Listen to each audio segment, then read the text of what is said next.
हर GSS पे धरना देने का इस नवलगढ़ पंचायत समिति में निर्णय लिया था और उसी दिन से ये चालू किया गया।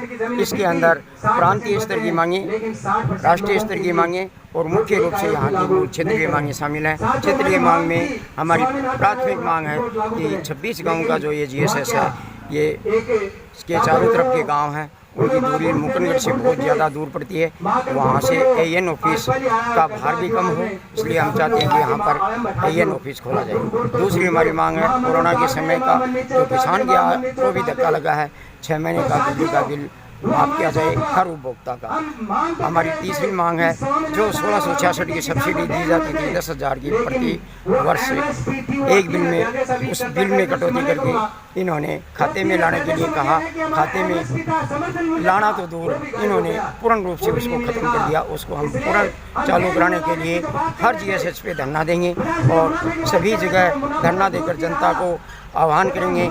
और जो बढ़ी हुई रेटें हैं उनके संबंध में हर आम उपभोक्ता दुखी है। इन सब बातों को लेकर के यहाँ का धरना दिया जा रहा है। VCR के नाम पे जो झूठी लूट की जा रही है, जैसा कि डोटासरा जी ने कहा 70% की राशि नहीं दे सकते, सरकार का मुखिया ये बात कहता है, फिर भी 15 तारीख की घोषणा के बाद इन्होंने कर्मचारियों के तबादले पर तो रोक हटा दी और 21 तक आवेदन मांगे गए, लेकिन जो किसान की बात थी केवल अखबार में है, उसके ऊपर अभी कोई निर्णय नहीं लिया गया है। इस प्रकार से हमारी क्षेत्रीय मांगे तो ये हैं। और राष्ट्रीय स्तर पर जो अभी अध्यादेश 5 जून को केंद्र सरकार ने लागू करे, वो तीनों अध्यादेश, उनकी भाषा इतनी टिपिकल है कि हम उनको सहज में समझ नहीं पाते।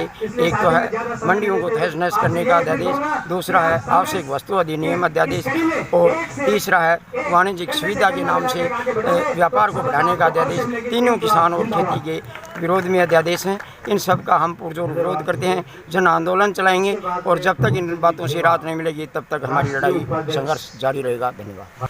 आज उमास के अंदर जो बिजली के बिलों के बढ़े हुए बिलों के खिलाफ जो धरना प्रदर्शन चल रहा है, उसके उपलक्ष्य में ये आम सभा है।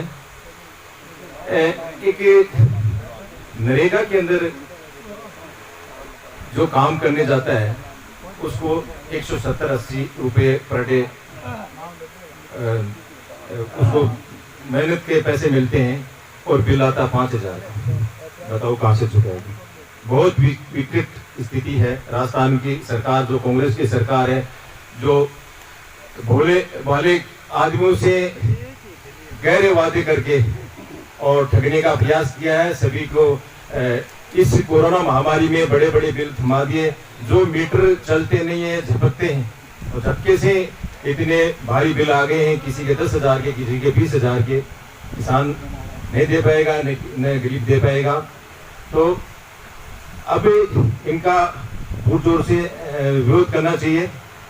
अब अपन जहां बैठे हुए इस टाइम मोदी सरकार लोकसभा के अंदर 3 कृषि संबंधी अध्यादेश जो संसद की पटल पे रख दिए हैं। एक तो 2 दिन पहले रख दिया था आवश्यक सेवा अधिनियम, उन्होंने लोकसभा में पास भी कर दिया उस अध्यादेश को। आज 2 बचे हुए अध्यादेश जो कृषि खेती किसानी को मिटाने के लिए लाई है मोदी सरकार। खेती किसानी को अगर ये अध्यादेश आज कानून के रूप में अगर बदल दिए जाएंगे संसद में, तो खेती बचेगी नहीं। तो मेरा कहने का मतलब यह है कि दोनों तरफ से लड़ाई लड़नी है, एक राज्य सरकार से और केंद्र सरकार से। केंद्र सरकार तो इस तरीके के अध्यादेश जो कोरोना की आड़ में जो 5 जून को लेके आई है, वो भी चोर गली से।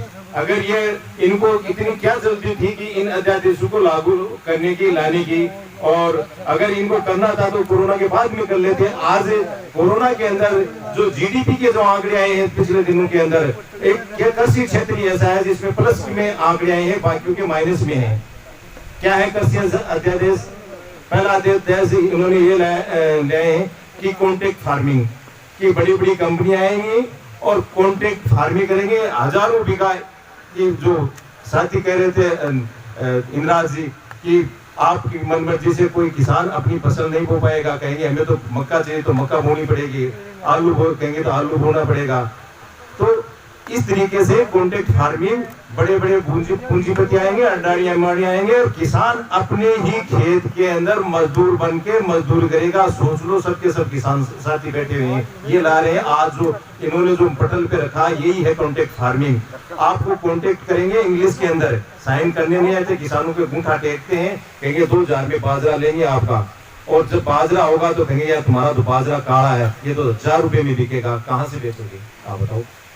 दूसरा ला रहे हैं मंडियों को खत्म करने का एक्ट, जो प्राइवेटाइजेशन कर रहे हैं कि आप मंडी में आएंगे तो 6% टैक्स लगेगा, बाहर अगर कोई बानिया किसी या कोई बड़ा व्यापारी आएगा वो 6% टैक्स नहीं देना पड़ेगा, बाहर से खरीदो, आपको पैन कार्ड दिखाना, आधार कार्ड दिखाना। मतलब समांतर मंडियां खत्म करके एपीएमसी की जो मंडियां है, 5700 मंडियां जो है पूरे भारत में, राजस्थान के अंदर 247 मंडियां एपीएमसी की है, उनको नष्ट करने का काम मोदी सरकार आज जो अध्यादेश लाई है उसको कानून बनाने का काम कर रही है।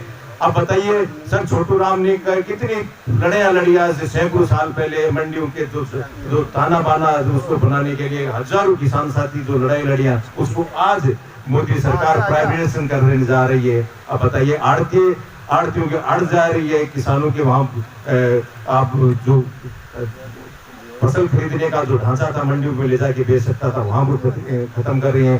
बाकी जो कितने काम कर रहे थे पल्लेदार वगैरह, सबके सब बेरोजगार हो जाएंगे।